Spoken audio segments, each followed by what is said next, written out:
3 women from Massachusetts, including a Westfield State alum, were killed in 2 separate accidents this week when they were hit by cars while riding their bikes. 22 News reporter Julie McDonald spoke with cyclists and drivers about the challenges of sharing the road and keeping everyone safe. Whether they're doing it for the environment because of gas prices or just recreational riding, you don't have to travel far to see a cyclist on the road. And those cyclists want to make sure you see them. I drive with the traffic. I wear fairly bright clothes. Got a little reflector on the back that flashes when the weather's inclement or, if it's dark out. But when 2 types of travelers head in the same direction, most roads suddenly seem more narrow. The bikers won't stay single file. There's 3 or 4 abreast, and you can't get by.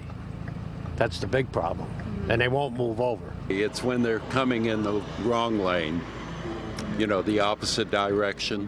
So, yeah, they just make me a little nervous.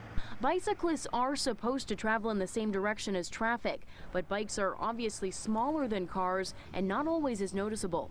I see a lot of people who are assuming that cars are going to stop, or they're assuming that cars are more aware of them than they might be, and that makes me nervous for both ends of it.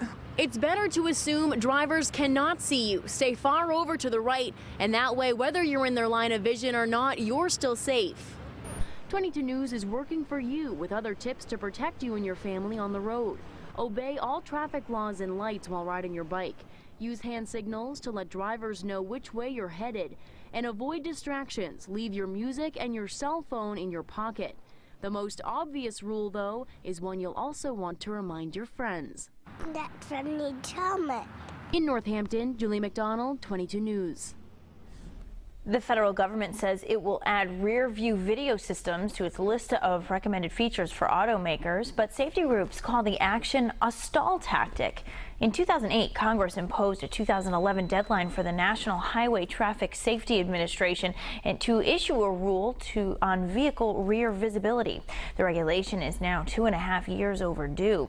Advocate groups and 2 parents are expected to file a lawsuit over this issue. They want the courts to order the Department of Transportation to issue a mandatory rule within 90 days.